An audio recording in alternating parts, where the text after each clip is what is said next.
ಓಂ ಶಾಂತಿ. ಮಧುರಾತಿ ಮಧುರ ಶಿವ ಪರಮಾತ್ಮ ತಂದೆಯ ಮಧುರ ಮಹಾವಾಕ್ಯವನ್ನು ಕೇಳೋಣ. ಇಂದಿನ ಮುರಳಿಯ ದಿನಾಂಕವಾಗಿದೆ 10/9/2025. ಪ್ರಾತಃ ಮುರಳಿ ಬಾಪ್ತಾದ ಮಧುಬನ್. ಮಧುರ ಮಕ್ಕಳೇ, ಯಾವ ತಂದೆಯು ನಿಮ್ಮನ್ನು ವಜ್ರ ಸಮಾನರನ್ನಾಗಿ ಮಾಡುತ್ತಾರೆಯೋ ಅವರಲ್ಲಿ ಎಂದಿಗೂ ಸಂಶಯ ಬರಬಾರದು. ಸಂಶಯ ಬುದ್ಧಿಯವರಾಗುವುದು ಎಂದರೆ ತಮಗೆ ನಷ್ಟ ಮಾಡಿಕೊಳ್ಳುವುದು. ಇಂದಿನ ಪ್ರಶ್ನೆಯಾಗಿದೆ, ಮನುಷ್ಯರಿಂದ ದೇವತೆಗಳಾಗುವ ವಿದ್ಯೆಯಲ್ಲಿ ಉತ್ತೀರ್ಣರಾಗುವ ಮುಖ್ಯ ಆಧಾರವೇನು? ಉತ್ತರ: ನಿಶ್ಚಯ ಬುದ್ಧಿಯವರಾಗುವ ಸಾಹಸ ಬೇಕು. ಮಾಯೆಯು ಈ ಸಾಹಸವನ್ನು ತುಂಡರಿಸುತ್ತದೆ, ಸಂಶಯ ಬುದ್ಧಿಯವರನ್ನಾಗಿ ಮಾಡಿಬಿಡುತ್ತದೆ. ನಡೆಯುತ್ತಾ ಒಂದು ವೇಳೆ ವಿದ್ಯೆಯಲ್ಲಿ ಹಾಗೂ ಓದಿಸುವಂತಹ ಪರಮ ಶಿಕ್ಷಕನಲ್ಲಿ ಸಂಶಯ ಬಂದಿತೆಂದರೆ ತನಗೆ ಹಾಗೂ ಅನ್ಯರಿಗೂ ಬಹಳ ನಷ್ಟ ಮಾಡಿಕೊಳ್ಳುತ್ತಾರೆ. ಗೀತೆಯಾಗಿದೆ, ನೀವು ಪ್ರೀತಿಯ ಸಾಗರನಾಗಿದ್ದೀರಿ. ಓಂ ಶಾಂತಿ. ಆತ್ಮಿಕ ಮಕ್ಕಳ ಪ್ರತಿ ಶಿವ ತಂದೆಯು ತಿಳಿಸುತ್ತಿದ್ದಾರೆ, ನೀವು ಪ್ರೀತಿಯ ಸಾಗರನಾಗಿದ್ದೀರೆಂದು. ನೀವು ಮಕ್ಕಳು ತಂದೆಯ ಮಹಿಮೆ ಮಾಡುತ್ತೀರಿ. ಅವರಿಗೆ ಜ್ಞಾನ ಸಾಗರನೆಂದು ಹೇಳಲಾಗುತ್ತದೆ. ಯಾವಾಗ ಜ್ಞಾನ ಸಾಗರನು ಒಬ್ಬರೇ ಅಂದ ಮೇಲೆ ಉಳಿದುದಕ್ಕೆ ಅಜ್ಞಾನವೆಂದು ಹೇಳಲಾಗುತ್ತದೆ. ಏಕೆಂದರೆ ಜ್ಞಾನ ಮತ್ತು ಅಜ್ಞಾನದ ಆಟವಾಗಿದೆ. ಜ್ಞಾನವಿರುವುದೇ ಪರಮಪಿತ ಪರಮಾತ್ಮನ ಬಳಿ. ಈ ಜ್ಞಾನದಿಂದ ಹೊಸ ಪ್ರಪಂಚದ ಸ್ಥಾಪನೆಯಾಗುತ್ತದೆ. ಅಂದರೆ ತಂದೆಯು ಹೊಸ ಪ್ರಪಂಚವನ್ನು ರಚಿಸುತ್ತಾರೆಂದಲ್ಲ. ಪ್ರಪಂಚವಂತೂ ಅವಿನಾಶಿಯಾಗಿ ಇದ್ದೇ ಇದೆ. ಕೇವಲ ಹಳೆಯ ಪ್ರಪಂಚವನ್ನು ಪರಿವರ್ತನೆ ಮಾಡಿ ಹೊಸದನ್ನಾಗಿ ಮಾಡುತ್ತಾರೆ. ಪ್ರಳಯವಾಗಿ ಬಿಡುವುದಿಲ್ಲ. ಇಡೀ ಪ್ರಪಂಚವು ಎಂದೂ ವಿನಾಶವಾಗುವುದಿಲ್ಲ. ಹಳೆಯದು ಪರಿವರ್ತನೆಯಾಗಿ ಹೊಸದಾಗುತ್ತದೆ. ತಂದೆಯು ತಿಳಿಸುತ್ತಾರೆ, ಇದು ಹಳೆಯ ಮನೆಯಾಗಿದೆ, ಯಾವುದರಲ್ಲಿ ನೀವು ಕುಳಿತಿದ್ದೀರಿ. ನಾವೀಗ ನಮ್ಮ ಹೊಸ ಮನೆಗೆ ಹೋಗುತ್ತೇವೆಂದು ನಿಮಗೆ ತಿಳಿದಿದೆ. ಹೇಗೆ ಹಳೆಯ ದೆಹಲಿ ಇದೆ, ಈಗ ಹಳೆಯ ದೆಹಲಿಯು ಬದಲಾಗಿ ಹೊಸದಾಗುವುದು. ಹೇಗೆ ಹೊಸದಾಗುತ್ತದೆ? ಮೊದಲು ಅದರಲ್ಲಿರುವವರು ಯೋಗ್ಯರಾಗಬೇಕು. ಹೊಸ ಪ್ರಪಂಚದಲ್ಲಿ ಸರ್ವಗುಣ ಸಂಪನ್ನರಿರುತ್ತಾರೆ. ನೀವು ಮಕ್ಕಳಿಗೆ ಈ ಲಕ್ಷ್ಯವೂ ಇದೆ. ಪಾಠಶಾಲೆಯಲ್ಲಿ ಯಾವಾಗಲೂ ಗುರಿ ಧ್ಯೇಯವಿರುತ್ತದೆಯಲ್ಲವೇ? ಓದುವವರಿಗೆ ಗೊತ್ತಿರುವುದು, ನಾನು ಸರ್ಜನ್ ಆಗುವೆನು, ಬ್ಯಾರಿಸ್ಟರ್ ಆಗುವೆನು ಎಂದು. ನೀವಿಲ್ಲಿ ತಿಳಿದುಕೊಂಡಿದ್ದೀರಿ, ನಾವು ಮನುಷ್ಯರಿಂದ ದೇವತೆಗಳಾಗಲು ಬಂದಿದ್ದೇವೆ. ಪಾಠಶಾಲೆಯಲ್ಲಿ ಗುರಿ ಧ್ಯೇಯವಿಲ್ಲದೆ ಕುಳಿತುಕೊಳ್ಳಲು ಸಾಧ್ಯವಿಲ್ಲ. ಆದರೆ ಇದು ಇಂತಹ ಅದ್ಭುತ ಪಾಠಶಾಲೆಯಾಗಿದೆ. ಇಲ್ಲಿ ಗುರಿ ಧ್ಯೇಯವನ್ನು ತಿಳಿದುಕೊಂಡಿದ್ದರೂ ಓದುತ್ತಿದ್ದರೂ ಸಹ ಮತ್ತೆ ಆ ವಿದ್ಯೆಯನ್ನು ಬಿಟ್ಟು ಬಿಡುತ್ತಾರೆ. ಇದು ತಪ್ಪು ವಿದ್ಯೆಯಾಗಿದೆ. ಇದರಲ್ಲಿ ಗುರಿ ಧ್ಯೇಯವೂ ಇಲ್ಲವೆಂದು ತಿಳಿಯುತ್ತಾರೆ. ಆದರೆ ಈ ರೀತಿ ಎಂದೂ ಆಗಲು ಸಾಧ್ಯವಿಲ್ಲ. ಓದಿಸುವವರಲ್ಲಿಯೇ ಸಂಶಯ ಬಂದು ಬಿಡುತ್ತದೆ. ಆ ಲೌಕಿಕ ವಿದ್ಯೆಯಲ್ಲಿ ಒಂದು ವೇಳೆ ಓದಲು ಆಗಲಿಲ್ಲ ಅಥವಾ ಹಣವಿಲ್ಲ ಅಥವಾ ಸಾಹಸವಿಲ್ಲವೆಂದರೆ ಓದುವುದನ್ನು ಬಿಟ್ಟು ಬಿಡುತ್ತಾರೆ. ಆದರೆ ಈ ಬ್ಯಾರಿಸ್ಟರಿ ಜ್ಞಾನವೇ ತಪ್ಪಾಗಿದೆ. ಓದಿಸುವವರು ಸರಿಯಿಲ್ಲವೆಂದು ಹೇಳುವುದಿಲ್ಲ. ಇಲ್ಲಾದರೆ ಮನುಷ್ಯರ ಬುದ್ಧಿಯು ವಿಚಿತ್ರವಾಗಿದೆ. ಒಂದು ವೇಳೆ ಈ ವಿದ್ಯೆಯಲ್ಲಿ ಸಂಶಯ ಬಂದಿತೆಂದರೆ ಈ ವಿದ್ಯೆಯು ಸರಿಯಿಲ್ಲ, ಭಗವಂತನು ಓದಿಸುವುದೇ ಇಲ್ಲ, ರಾಜ್ಯ ಪದವಿ ಇತ್ಯಾದಿ ಏನೂ ಸಿಗುವುದಿಲ್ಲ, ಇದೆಲ್ಲವೂ ಸುಳ್ಳೆಂದು ಹೇಳಿಬಿಡುತ್ತಾರೆ. ಹೀಗೆ ಬಹಳ ಮಕ್ಕಳು ಓದುತ್ತಾ ಬಿಟ್ಟು ಬಿಡುತ್ತಾರೆ. ನಮಗೆ ಭಗವಂತನೇ ಓದಿಸುತ್ತಾರೆ, ಅದರಿಂದ ನಾವು ಮನುಷ್ಯರಿಂದ ದೇವತೆಗಳಾಗುತ್ತೇವೆ ಎಂದು ನೀವು ಹೇಳುತ್ತಿದ್ದೀರಿ. ಮತ್ತೇನಾಯಿತು ಎಂದು ಯಾರಾದರೂ ಕೇಳುತ್ತಾರೆ. ಆಗ ಇಲ್ಲ ಅದೆಲ್ಲವೂ ಸುಳ್ಳು, ಆ ಗುರಿ ಧ್ಯೇಯವು ನಮಗೆ ಅರ್ಥವಾಗುವುದಿಲ್ಲವೆಂದು ಹೇಳುತ್ತಾರೆ. ಕೆಲವರು ಯಾರು ನಿಶ್ಚಯದಿಂದ ಓದುತ್ತಿದ್ದರೋ ಅವರು ಸಹ ಸಂಶಯ ಬರುವ ಕಾರಣ ಬಿಟ್ಟು ಬಿಟ್ಟರು. ನಿಶ್ಚಯ ಹೇಗಾಯಿತು ಮತ್ತು ಸಂಶಯ ಬುದ್ಧಿಯವರನ್ನಾಗಿ ಯಾರು ಮಾಡಿದರು? ಒಂದು ವೇಳೆ ಇವರು ಓದಿದ್ದರೆ ಬಹಳ ಶ್ರೇಷ್ಠ ಪದವಿಯನ್ನು ಪಡೆಯುತ್ತಿದ್ದರೆಂದು ನೀವು ಹೇಳುತ್ತೀರಿ. ಬಹಳಷ್ಟು ಓದುತ್ತಿರುತ್ತಾರೆ. ಬ್ಯಾರಿಸ್ಟರಿ ಓದುತ್ತಾ ಅರ್ಧದಲ್ಲಿಯೇ ಬಿಟ್ಟು ಬಿಡುತ್ತಾರೆ. ಉಳಿದವರು ಓದಿ ಬ್ಯಾರಿಸ್ಟರ್ ಆಗಿ ಬಿಡುತ್ತಾರೆ. ಕೆಲವರು ಓದಿ ಉತ್ತೀರ್ಣರಾಗುತ್ತಾರೆ, ಕೆಲವರು ಅನುತ್ತೀರ್ಣರಾಗುತ್ತಾರೆ. ಇಂಥವರು ಯಾವುದಾದರೂ ಕಡಿಮೆ ಪದವಿಯನ್ನು ಪಡೆಯುತ್ತಾರೆ. ಇದು ಸಹ ಬಹಳ ದೊಡ್ಡ ಪರೀಕ್ಷೆಯಾಗಿದೆ. ಇದರಲ್ಲಿ ಬಹಳ ಸಾಹಸ ಬೇಕು. ಮೊದಲನೆಯದಾಗಿ ನಿಶ್ಚಯ ಬುದ್ಧಿಯ ಸಾಹಸವಿರಲಿ. ಮಾಯೆಯಂತೂ ಈಗೀಗ ನಿಶ್ಚಯ, ಈಗೀಗ ಸಂಶಯ ಬುದ್ಧಿಯವರನ್ನಾಗಿ ಮಾಡಿಬಿಡುತ್ತದೆ. ಓದಲು ಅನೇಕರು ಬರುತ್ತಾರೆ, ಆದರೆ ಕೆಲವರು ಮಂದ ಬುದ್ಧಿಯವರಿರುತ್ತಾರೆ. ನಂಬರ್ವಾರು ಉತ್ತೀರ್ಣರಾಗುತ್ತಾರೆ.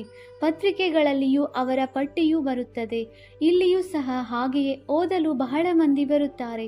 ಕೆಲವರು ಬುದ್ಧಿವಂತರಿದ್ದಾರೆ, ಕೆಲವರು ಮಂದ ಬುದ್ಧಿಯವರಿದ್ದಾರೆ. ಮಂದ ಬುದ್ಧಿಯವರಾಗುತ್ತಾ ಮತ್ತೆ ಯಾವುದಾದರೊಂದು ಸಂಶಯದಲ್ಲಿ ಬಂದು ವಿದ್ಯೆಯನ್ನೇ ಬಿಟ್ಟು ಬಿಡುತ್ತಾರೆ ಮತ್ತು ಅನ್ಯರಿಗೂ ನಷ್ಟವನ್ನುಂಟು ಮಾಡಿಸುತ್ತಾರೆ. ಸಂಶಯ ಬುದ್ಧಿ ವಿನಶಂತಿ ಎಂದು ಹೇಳಲಾಗುತ್ತದೆ. ಅಂಥವರು ಶ್ರೇಷ್ಠ ಪದವಿಯನ್ನು ಪಡೆಯಲು ಸಾಧ್ಯವಿಲ್ಲ.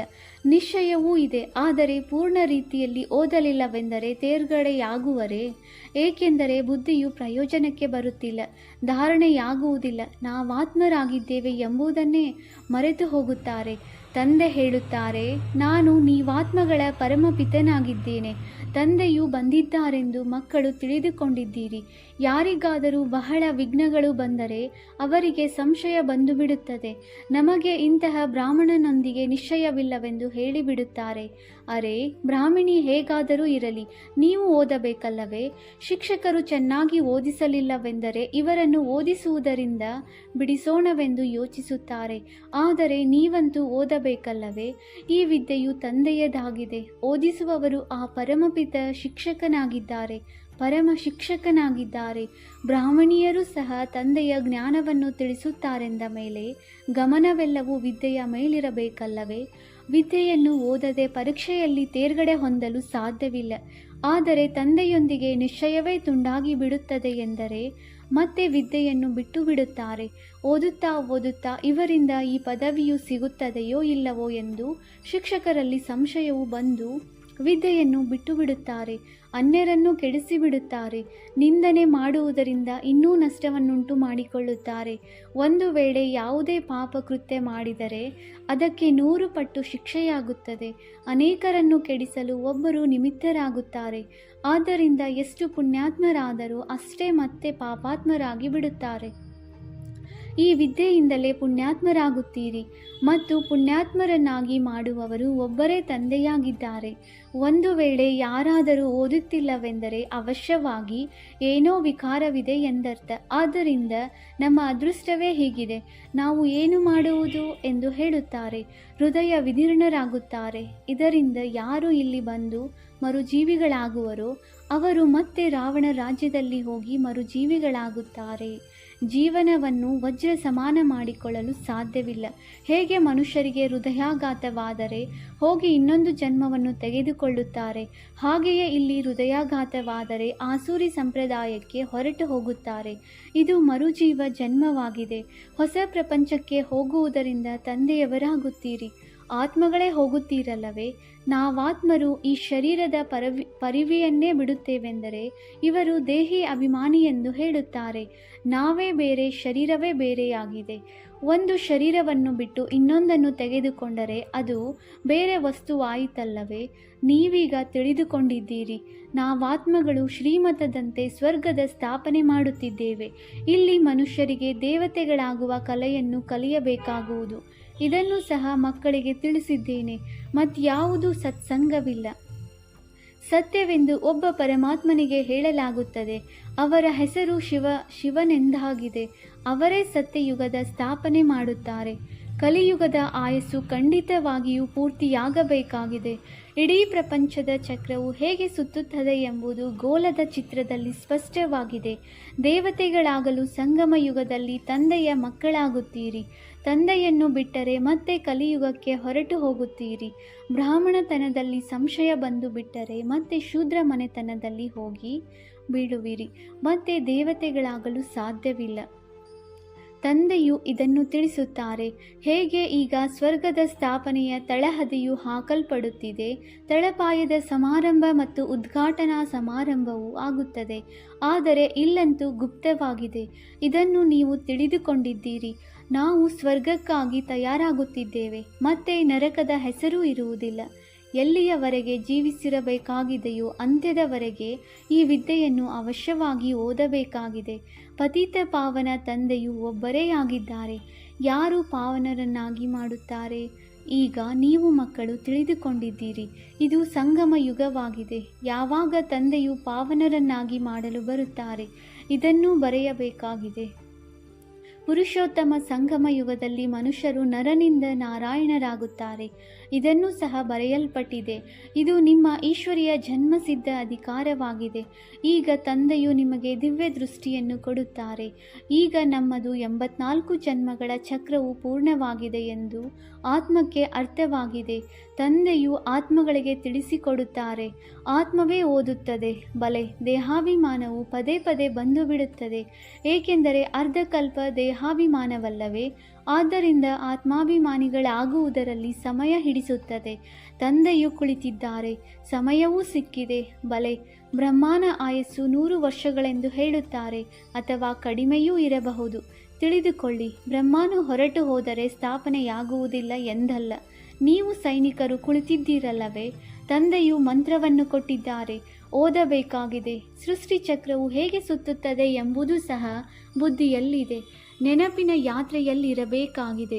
ನೆನಪಿನಿಂದಲೇ ವಿಕರ್ಮಗಳು ವಿನಾಶವಾಗುತ್ತದೆ. ಭಕ್ತಿ ಮಾರ್ಗದಲ್ಲಿ ಎಲ್ಲರಿಂದ ವಿಕರ್ಮಗಳಾಗಿವೆ. ಹಳೆಯ ಪ್ರಪಂಚ ಮತ್ತು ಹೊಸ ಪ್ರಪಂಚ 2 ಗೋಲಗಳು ನಿಮ್ಮ ಮುಂದಿವೆ ಅಂದಾಗ ನೀವು ಇದನ್ನು ಬರೆಯಬಹುದು. ಹಳೆಯ ಪ್ರಪಂಚ ರಾವಣ ರಾಜ್ಯದ ವಿನಾಶ, ಹೊಸ ಪ್ರಪಂಚ ಜ್ಞಾನ ಮಾರ್ಗ ರಾಮರಾಜ್ಯದ ಸ್ಥಾಪನೆ. ಯಾರು ಪೂಜ್ಯರಾಗಿದ್ದರೋ ಅವರೇ ಪೂಜಾರಿಗಳಾಗಿದ್ದಾರೆ. ಕೃಷ್ಣನು ಸಹ ಪೂಜ್ಯ ಸುಂದರನಾಗಿದ್ದನು. ಮತ್ತೆ ರಾವಣ ರಾಜ್ಯದಲ್ಲಿ ಪೂಜಾರಿ ಶ್ಯಾಮನಾಗಿ ಬಿಡುತ್ತಾನೆ. ಇದನ್ನು ತಿಳಿಸುವುದು ಸಹಜವಾಗಿದೆ. ಮೊಟ್ಟ ಮೊದಲಿಗೆ ಪೂಜೆಯು ಆರಂಭವಾದಾಗ ದೊಡ್ಡ ದೊಡ್ಡ ವಜ್ರಗಳಿಂದ ಲಿಂಗವನ್ನು ಮಾಡುತ್ತಾರೆ. ಅದು ಬಹಳ ಅಮೂಲ್ಯವಾಗಿರುತ್ತದೆ, ಏಕೆಂದರೆ ತಂದೆಯು ಇಷ್ಟು ಸಾಹುಕಾರರನ್ನಾಗಿ ಮಾಡಿದ್ದಾರಲ್ಲವೇ? ಅವರೇ ಸ್ವತಃ ಸತ್ಯ ವಜ್ರವಾಗಿದ್ದಾರೆ. ಆದ್ದರಿಂದ ಆತ್ಮಗಳನ್ನು ವಜ್ರ ಸಮಾನರನ್ನಾಗಿ ಮಾಡುತ್ತಾರೆ. ಅಂದ ಮೇಲೆ ಅವರನ್ನು ವಜ್ರದಿಂದ ಮಾಡಿ ಇಡಬೇಕಲ್ಲವೇ? ವಜ್ರವನ್ನು ಯಾವಾಗಲೂ ಮಧ್ಯಭಾಗದಲ್ಲಿಡುತ್ತಾರೆ. ಮುಕುರಾಜಮಣಿಯ ಜೊತೆ ಅಷ್ಟು ಶೋಭಿಸುವುದಿಲ್ಲ, ಆದ್ದರಿಂದ ಮಧ್ಯದಲ್ಲಿ ವಜ್ರವನ್ನಿಡುತ್ತಾರೆ. ಇವರ ಮೂಲಕವೇ ಅಷ್ಟರತ್ನಗಳು ವಿಜಯಮಾಲೆಯ ಮಣಿಯಾಗುತ್ತಾರೆ. ಎಲ್ಲದಕ್ಕಿಂತ ಹೆಚ್ಚಿನ ಮೌಲ್ಯವು ವಜ್ರಕ್ಕೆ ಇರುತ್ತದೆ. ಉಳಿದವರು ನಂಬರ್ ವಾರ್ ಆಗುತ್ತಾರೆ. ಮಾಡುವವರು ಶಿವ ತಂದೆಯಾಗಿದ್ದಾರೆ. ಇವೆಲ್ಲ ಮಾತುಗಳನ್ನು ತಂದೆಯ ವಿನಃ ಮತ್ಯಾರು ತಿಳಿಸಿಕೊಡಲು ಸಾಧ್ಯವಿಲ್ಲ. ಓದುತ್ತಾ ಓದುತ್ತಾ ಆಶ್ಚರ್ಯವೆನಿಸುವಂತೆ ಬಾಬಾ ಬಾಬಾ ಎನ್ನುತ್ತಾರೆ, ಮತ್ತೆ ಬಿಟ್ಟು ಹೊರಟು ಹೋಗುತ್ತಾರೆ. ಶಿವ ತಂದೆಗೆ ಬಾಬಾ ಎಂದು ಹೇಳುತ್ತೀರಿ ಅಂದ ಮೇಲೆ ಅವರನ್ನೆಂದೂ ಬಿಡಬಾರದು. ಒಂದು ವೇಳೆ ಬಿಟ್ಟರೆ ಅದು ಅವರ ಅದೃಷ್ಟವೆಂದು ಹೇಳಲಾಗುತ್ತದೆ. ಯಾರ ಅದೃಷ್ಟದಲ್ಲಿಲ್ಲವೋ ಅವರು ಮತ್ತೆ ಕರ್ಮವನ್ನು ಅದೇ ರೀತಿ ಮಾಡುತ್ತಾರೆ. ಅದರಿಂದ ಶಿಕ್ಷೆಯು ಇನ್ನೂ 100 ಪಟ್ಟು ಹೆಚ್ಚಾಗುತ್ತದೆ. ಪುಣ್ಯಾತ್ಮರಾಗಲು ಪುರುಷಾರ್ಥ ಮಾಡಿ. ಮತ್ತೆ ಪಾಪ ಮಾಡುವುದರಿಂದ 100 ಪಟ್ಟು ಪಾಪವಾಗಿ ಬಿಡುತ್ತದೆ. ಅಂಥವರು ಕುಂಠಿತವಾಗಿ ಬಿಡುತ್ತಾರೆ. ವೃದ್ಧಿ ಹೊಂದಲು ಸಾಧ್ಯವಿಲ್ಲ. 100 ಪಟ್ಟು ಶಿಕ್ಷೆಯು ಹೆಚ್ಚಾಗುವುದರಿಂದ ಸ್ಥಿತಿಯು ಶಕ್ತಿಶಾಲಿಯಾಗಿರುವುದಿಲ್ಲ. ಯಾವ ತಂದೆಯಿಂದ ನೀವು ವಜ್ರ ಸಮಾನರಾಗುತ್ತೀರೋ ಅವರಲ್ಲೇಕೆ ಸಂಶಯ ಬರಬೇಕು? ಯಾವುದೇ ಕಾರಣದಿಂದ ತಂದೆಯನ್ನು ಬಿಟ್ಟರೆ ಅವರನ್ನು ಮೂರ್ಖರೆಂದು ಹೇಳುತ್ತಾರೆ. ಎಲ್ಲಿಯಾದರೂ ಇದ್ದು ತಂದೆಯನ್ನು ನೆನಪು ಮಾಡಬೇಕಾಗಿದೆ. ಇದರಿಂದ ಶಿಕ್ಷೆಗಳಿಂದ ಬಿಡುಗಡೆಯಾಗುವಿರಿ. ಇಲ್ಲಿ ನೀವು ಪತಿತರಿಂದ ಪಾವನರಾಗುವುದಕ್ಕಾಗಿಯೇ ಬರುತ್ತೀರಿ. ಹಿಂದೆ ಇಂತಹ ಯಾವುದಾದರೂ ಕರ್ಮಗಳನ್ನು ಮಾಡಿದ್ದರೆ ಅದರಿಂದ ಶರೀರದ ಎಷ್ಟೊಂದು ಕರ್ಮಭೋಗವು ನಡೆಯುತ್ತದೆ. ನೀವಂತೂ ಅರ್ಧಕಲ್ಪಕ್ಕಾಗಿ ಇವೆಲ್ಲದರಿಂದ ಈಗ ಮುಕ್ತರಾಗುತ್ತೀರಿ ಅಂದಾಗ ತಮ್ಮನ್ನು ನೋಡಿಕೊಳ್ಳಿ. ನಾವು ಎಷ್ಟು ನಮ್ಮ ಉನ್ನತಿ ಮಾಡಿಕೊಳ್ಳುತ್ತೇವೆ, ಅನ್ಯರ ಸೇವೆ ಮಾಡುತ್ತೇವೆ. ಲಕ್ಷ್ಮೀನಾರಾಯಣರ ಚಿತ್ರದಲ್ಲಿಯೂ ಮೇಲೆ ಬರೆಯಬಹುದು, ಇದಾಗಿದೆ ವಿಶ್ವದಲ್ಲಿ ಶಾಂತಿಯ ರಾಜಧಾನಿಯಾಗುವುದು. ಈಗ ಸ್ಥಾಪನೆಯಾಗುತ್ತಿದೆ. ಇದು ಗುರಿ ಧ್ಯೇಯವಾಗಿದೆ. ಸ್ವರ್ಗದಲ್ಲಿ 100% ಸುಖ, ಶಾಂತಿ, ಪವಿತ್ರತೆ ಇರುವುದು. ಇವರ ರಾಜ್ಯದಲ್ಲಿ ಮತ್ಯಾವ ಧರ್ಮವೂ ಇರುವುದಿಲ್ಲ ಅಂದಾಗ ಈಗಿರುವ ಇಷ್ಟೊಂದು ಧರ್ಮಗಳೆಲ್ಲವೂ ಅವಶ್ಯವಾಗಿ ವಿನಾಶವಾಗಬೇಕಲ್ಲವೇ? ತಿಳಿಸುವುದರಲ್ಲಿ ಬಹಳ ಬುದ್ಧಿ ಇರಬೇಕು. ಇಲ್ಲವೆಂದರೆ ತಮ್ಮ ಸ್ಥಿತಿಯ ಅನುಸಾರವೇ ತಿಳಿಸುತ್ತಾರೆ. ಚಿತ್ರಗಳ ಮುಂದೆ ಕುಳಿತು ವಿಚಾರ ಮಾಡಬೇಕು. ಇವೆಲ್ಲದರ ತಿಳುವಳಿಕೆಯಂತೂ ನಿಮಗೆ ಸಿಕ್ಕಿದೆ. ನೀವು ತಿಳಿದುಕೊಂಡಿದ್ದೀರೆಂದರೆ ತಿಳಿಸಲೂ ಬೇಕಾಗಿದೆ. ಆದ್ದರಿಂದ ತಂದೆಯು ಮ್ಯೂಸಿಯಂ ಅನ್ನು ತೆರೆಯುತ್ತಿರುತ್ತಾರೆ. Gateway to heaven. ಈ ಹೆಸರು ಸಹ ಚೆನ್ನಾಗಿದೆ. ಅದು ದೆಹಲಿ ಗೇಟ್, ಇಂಡಿಯಾ ಗೇಟ್, ಆದರೆ ಇದು ಸ್ವರ್ಗದ ಗೇಟ್ ಆಗಿದೆ. ನೀವೀಗ ಸ್ವರ್ಗದ ಗೇಟನ್ನು ತೆರೆಯುತ್ತಿದ್ದೀರಿ. ಹೇಗೆ ಚಕ್ರವ್ಯೂಹದಲ್ಲಿ ಸಿಕ್ಕಿ ಹಾಕಿಕೊಳ್ಳುವಂತೆ ಭಕ್ತಿ ಮಾರ್ಗದಲ್ಲಿ ಸಿಕ್ಕಿಕೊಳ್ಳುತ್ತಾರೆ. ಮಾರ್ಗವು ಯಾರಿಗೂ ಸಿಗುವುದಿಲ್ಲ. ಎಲ್ಲರೂ ಮಾಯೆಯ ರಾಜ್ಯದಲ್ಲಿ ಎಲ್ಲರೂ ಸಿಕ್ಕಿ ಹಾಕಿಕೊಳ್ಳುತ್ತಾರೆ. ಮತ್ತೆ ತಂದೆಯು ಬಂದು ಹೊರತೆಗೆಯುತ್ತಾರೆ. ಯಾರಿಗೆ ಹೊರ ಬರುವುದಕ್ಕೆ ಇಷ್ಟವಿಲ್ಲವೋ ಅವರಿಗೆ ತಂದೆಯು ತಾನೇ ಏನು ಮಾಡುವರು. ಆದ್ದರಿಂದಲೇ ತಂದೆಯು ಹೇಳುತ್ತಾರೆ, ಮಹಾಮೂರ್ಖರನ್ನು ಇಲ್ಲಿಯೇ ನೋಡಿ. ಯಾರು ವಿದ್ಯೆಯನ್ನು ಬಿಟ್ಟು ಬಿಡುತ್ತಾರೆ. ಸಂಶಯ ಬುದ್ಧಿಯವರಾಗಿ ಜನ್ಮ ಜನ್ಮಾಂತರಕ್ಕೆ ತಮ್ಮ ಅದೃಷ್ಟವನ್ನು ಕೊಲೆ ಮಾಡಿಕೊಳ್ಳುತ್ತಾರೆ. ಅದೃಷ್ಟವು ಕೆಡುತ್ತದೆ ಎಂದರೆ ಇದೇ ರೀತಿಯಾಗುತ್ತದೆ.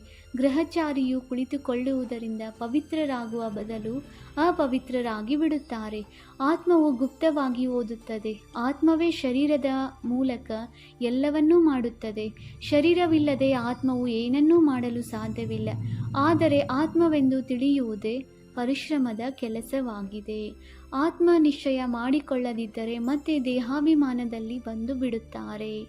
ಒಳ್ಳೆಯದು. ಮಧುರಾತಿ ಮಧುರ ಅಗಲಿ ಹೋಗಿ ಮರಳಿ ಸಿಕ್ಕಿರುವ ಮಕ್ಕಳ ಪ್ರತಿ ಮಾತಾಪಿತ ಬಾಪ್ದಾದಾರವರ ನೆನಪು, ಪ್ರೀತಿ ಹಾಗೂ ಸುಪ್ರಭಾತ. ಆತ್ಮಿಕ ಮಕ್ಕಳಿಗೆ ಆತ್ಮಿಕ ತಂದೆಯ ನಮಸ್ತೆ. ನಾವು ಆತ್ಮಿಕ ಮಕ್ಕಳಿಂದ ಆತ್ಮಿಕ ತಂದೆಗೆ ನೆನಪು, ಪ್ರೀತಿ ಹಾಗೂ ನಮಸ್ತೆ ನಮಸ್ತೆ ನಮಸ್ತೆ. ಧಾರಣೆಗಾಗಿ ಮುಖ್ಯ ಸಾರ. Point number 1. ಪರಮ ಶಿಕ್ಷಕನ ವಿದ್ಯೆಯು ನಮ್ಮನ್ನು ನರನಿಂದ ನಾರಾಯಣನನ್ನಾಗಿ ಮಾಡುವಂಥದ್ದಾಗಿದೆ. ಇದೇ ನಿಶ್ಚಯದಿಂದ ಗಮನವಿಟ್ಟು ಓದಬೇಕಾಗಿದೆ. ಓದಿಸುವಂತಹ ಶಿಕ್ಷಕರನ್ನು ನೋಡಬಾರದು. Point number 2. ಆತ್ಮಾಭಿಮಾನಿಗಳಾಗುವ ಪುರುಷಾರ್ಥ ಮಾಡಬೇಕಾಗಿದೆ. ಮರುಜೀವಿಗಳಾಗಿದ್ದೀರಿ. ಆದ್ದರಿಂದ ಈ ಶರೀರದ ಬಾಣವನ್ನು ಬಿಡಬೇಕಾಗಿದೆ. ಪುಣ್ಯಾತ್ಮರಾಗಬೇಕು. ಯಾವುದೇ ಪಾಪಕರ್ಮವನ್ನು ಮಾಡಬಾರದು. ವರದಾನ. ಸ್ವದರ್ಶನ ಚಕ್ರದ ಸ್ಮೃತಿಯಿಂದ ಸದಾ ಸಂಪನ್ನ ಸ್ಥಿತಿಯ ಅನುಭವ ಮಾಡುವಂತಹ ಮಾಲಾಮಾಲ್ ಭವ. ಯಾರು ಸ್ವದರ್ಶನ ಚಕ್ರಧಾರಿಯಾಗಿರುತ್ತಾರೆ ಅವರು ಮಾಯೆಯ ಅನೇಕ ಪ್ರಕಾರದ ಚಕ್ರಗಳಿಂದ ಮುಕ್ತರಾಗಿರುತ್ತಾರೆ. ಒಂದು ಸ್ವದರ್ಶನ ಚಕ್ರ ಅನೇಕ ವ್ಯರ್ಥ ಚಕ್ರಗಳನ್ನು ಸಮಾಪ್ತಿ ಮಾಡುವಂಥದ್ದಾಗಿದೆ. ಮಾಯೆಯನ್ನು ಓಡಿಸುವಂಥದ್ದಾಗಿದೆ. ಅದರ ಮುಂದೆ ಮಾಯೆ ನಿಲ್ಲಲು ಸಾಧ್ಯವಿಲ್ಲ. ಸ್ವದರ್ಶನ ಚಕ್ರಧಾರಿ ಮಕ್ಕಳು ಸದಾ ಸಂಪನ್ನರಾಗಿರುವ ಕಾರಣ ಅಚಲರಾಗಿರುತ್ತಾರೆ. ಸ್ವಯಂವನ್ನು ಮಾಲಾಮಾಲ್ ಎಂದು ಅನುಭವ ಮಾಡುತ್ತಾರೆ. ಮಾಯೆ ಖಾಲಿ ಮಾಡಲು ಪ್ರಯತ್ನ ಮಾಡುತ್ತೆ. ಆದರೆ ಇವರು ಸದಾ ಎಚ್ಚರಿಕೆ, ಬುದ್ಧಿವಂತಿಕೆ, ಜಾಗೃತ ಜ್ಯೋತಿಯಾಗಿರುತ್ತಾರೆ. ಆದ್ದರಿಂದ ಮಾಯೆ ಏನು ಮಾಡಲು ಆಗುವುದಿಲ್ಲ. ಯಾರ ಬಳಿ ಅಟೆನ್ಷನ್ ರೂಪಿ ಕಾವಲುಗಾರ ಎಚ್ಚರಿಕೆಯಿಂದಿರುತ್ತಾನೆ ಅವರು ಸದಾ ಸುರಕ್ಷಿತರಾಗಿರುತ್ತಾರೆ. ಸ್ಲೋಗನ್. ನಿಮ್ಮ ಮಾತು ಈ ರೀತಿ ಸಮರ್ಥವಾಗಿರಲಿ. ಅದರಲ್ಲಿ ಶುಭ ಹಾಗೂ ಶ್ರೇಷ್ಠ ಭಾವನೆ ಸಮಾವೇಶವಾಗಿರಲಿ. ಅವ್ಯಕ್ತ ಸೂಚನೆ. ಈಗ ಲಗನ್ನಿನ ಪ್ರೀತಿಯ ಅಗ್ನಿಯನ್ನು ಪ್ರಜ್ವಲಿತಗೊಳಿಸಿ ಯೋಗವನ್ನು ಜ್ವಾಲಾರೂಪವನ್ನಾಗಿ ಮಾಡಿ. ಶಕ್ತಿಶಾಲಿಯಾದ ನೆನಪಿಗೆ ಸತ್ಯ ಹೃದಯದ ಪ್ರೀತಿ ಇರಬೇಕು. ಸತ್ಯ ಹೃದಯದವರು ಸೆಕೆಂಡಿನಲ್ಲಿ ಬಿಂದುವಾಗಿ ಬಿಂದು ಸ್ವರೂಪ ತಂದೆಯನ್ನು ನೆನಪು ಮಾಡಬಹುದು. ಸತ್ಯ ಹೃದಯದವರು ಸತ್ಯ ಸಾಹೇಬನನ್ನು ರಾಜಿ ಮಾಡಿಕೊಳ್ಳುವ ಕಾರಣ ತಂದೆಯ ವಿಶೇಷ ಆಶೀರ್ವಾದಗಳು ಪ್ರಾಪ್ತಿಯಾಗುತ್ತದೆ. ಯಾವುದರಿಂದ ಸಹಜವಾಗಿ ಒಂದು ಸಂಕಲ್ಪದಲ್ಲಿ ಸ್ಥಿತವಾಗಿ ಜ್ವಾಲಾರೂಪದ ನೆನಪಿನ ಅನುಭವ ಮಾಡಬಹುದು. ಶಕ್ತಿಶಾಲಿ ಪ್ರಕಂಪನಗಳು ಹರಡಿಸಬಹುದು. ಓಂ ಶಾಂತಿ.